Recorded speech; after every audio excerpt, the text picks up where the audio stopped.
आज Talcher medical क्रियानुष्ठान committee सहित विभिन्न संगठन पक्षरु तालचेर पवित्र मोहन प्रधान मेडिकल कॉलेज सम्मुखें गणधारणा देवाई होता निष्पत्ति को आज तालचेर मेडिकल क्रियानुष्ठान कमिटी स्थगित कर।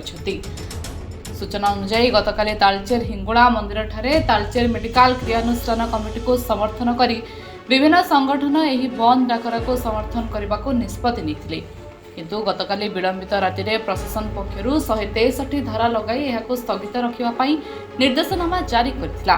किंतु गतकाली विलंबित राति प्रशासन पक्षर 163 धारा लगाई यह स्थगित रखा निर्देशनामा जारी करा जायथिला।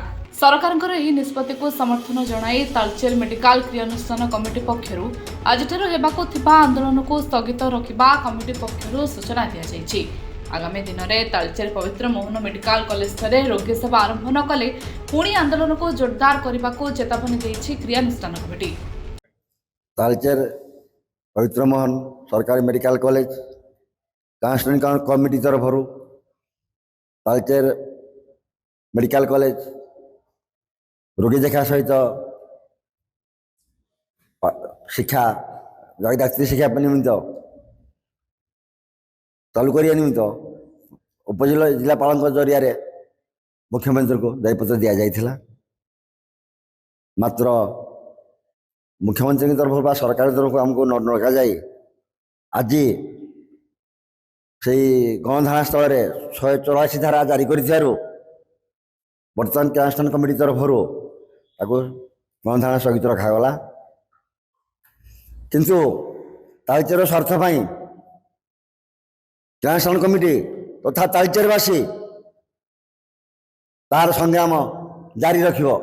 कहीं ना तालचेर राज्य सरकार को केंद्र सरकार को समृद्ध कले तालचेरवासी बर्तमान बहुत दयनीय परिस्थिति अच्छा कथा बुझापी बर्तमान कहीं ना तेणु बर्तमान स्थगित रखिले भी गणधारणा तार अन्य कार्यक्रम से चालू रखियो तालचेर स्वार्थ।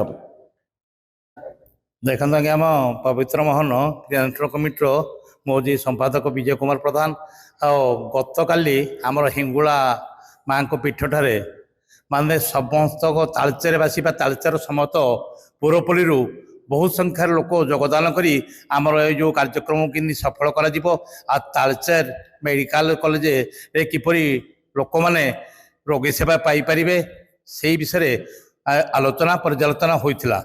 आउ 17 तारीख रु आमर 10 दिन तालचेर मेडिकल कॉलेज सम्मुखें गणधारण दबार थिला, किंतु प्रशासन निर्देश क्रमे ताकू आमे सम्मान दवाई आमे से गणधारण को किछि दिन बंद कर देइछु। आउ या परे आमर ए कार्यक्रम माने पुणी जारी रहिबो। अपरपक्षे तालचेर पवित्र मोहन प्रधान मेडिकल कॉलेज को नहीं राजनीतिकरण न करने को बीजेपी पक्षर आह्वान दि जाइए।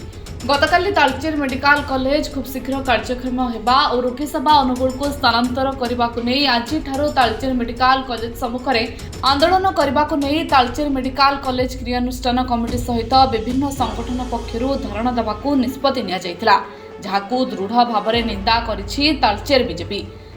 तालचेर मेडिकल कॉलेज कार्यक्रम नहीं जातीय मेडिकल काउंसिल पक्षर एक स्वतंत्र दल खूब शीघ्र आसी तालचेर पवित्र मोहन प्रधान मेडिकल कॉलेज को परिदर्शन कर सूचना रही आंदोलन जातीय मेडिकल काउंसिल को प्रभावित कर सूचना देइछन्ति तालचेर बीजेपी। यही आंदोलन एवं गणधारणा निवृत्त रही खूब शीघ्र मेडिकल कॉलेज तालचेर कार्यक्षम हेबो बोली भारतीय जनता युव मोर्चार जिला उपसभापति स्वाधीन थम्ब सूचना दैछन्ति। तालचेर पवित्र मोहन मेडिकल कॉलेज को नहीं बीजेडी जो राजनीति करुच्ची एवं राज्य सरकार ऊपर दोष लोदुची ताहा अति दुर्भाग्यजनक। मुझे कड़ा भाषा रे यहाँ निंदा करुच्ची। से बीजेडी जानिबा दरकार, बिजु जनता दलर विधायक एवं पूर्वतन सांसद जानिबा आवश्यक एवं क्रियानुष्ठान कमिटी जानिबा आवश्यक जे मान्यवर केंद्र मंत्री धर्मेंद्र प्रधान प्रचेषार एमसीएल पुराणा बिल्डिंग को मेडिकल कॉलेज को 500 कोटी टंका, नुआ बिल्डिंग को अपग्रेडेशन 500 कोटी टंका एवं ता सहित मेडिकल को 5 वर्ष चालू करने 628 कोटी टंका, टोटाल 1628 कोटी टंका प्रदान करा जायछि। ତାହା କେବଳ ମାନ୍ୟବର କେନ୍ଦ୍ରମନ୍ତ୍ରୀ ଧର୍ମେନ୍ଦ୍ର ପ୍ରଧାନଙ୍କର ପ୍ରଚେଷ୍ଟାରେ ତାହା ସଫଳ ହୋଇପାରିଛି। ଆଉ ଯୋଉମାନେ କହୁଛନ୍ତି ଯେ ଅନୁଗୁଳକୁ ପଳେଇବ ମେଡିକାଲ, ଅନୁଗୁଳରେ ମେଡିକାଲ କଲେଜ ହବ, ତାଳଚେରବାସୀଙ୍କ ମଧ୍ୟରେ ଏକ ଭ୍ରମ ସୃଷ୍ଟି କରୁଛନ୍ତି। ମୁଁ ତାଳଚେରବାସୀଙ୍କୁ କହିବା ପାଇଁ ଚାହିଁବି ଯେ ଆପଣ ଭ୍ରମରେ ରୁହନ୍ତୁ ନାହିଁ, କାହା କଥାରେ ପଡନ୍ତୁ ନାହିଁ। ଏନଏମସି ନ୍ୟାସନାଲ ମେଡିକାଲ କାଉନସିଲର କିଛି ନୀତି ନିୟମ ଅଛି, କିଛି ଗାଇଡଲାଇନ ଅଛି। ପ୍ରତ୍ୟେକ ଦିନ 300 ପେସେଣ୍ଟ ଯିବା ଆସିବା କରୁଥିବା ଦରକାର, ରୋଗୀ ଚିକିତ୍ସିତ ହବା ଦରକାର, କିନ୍ତୁ ଯୋଉଟା କି ତାଳଚେରରେ ଫୁଲଫିଲ ହେଇପାରୁନାହିଁ। ଏନଏମସି ର ଗାଇଡଲାଇନ କୁ ଫୁଲଫିଲ କରିବା ପାଇଁ କିଛି ଅଂଶ ଅନୁଗୁଳକୁ ଯାଇଛି। ଅନୁଗୁଳରେ ଯେତେବେଳେ ଏନଏମସି ଆସିବ ଆମକୁ ଆପ୍ରୁଭାଲ ମିଳିଯିବ, ପୁନର୍ବାର ଭାବରେ ତାଳଚେରକୁ ମେଡିକାଲ କଲେଜ ଆସିବ।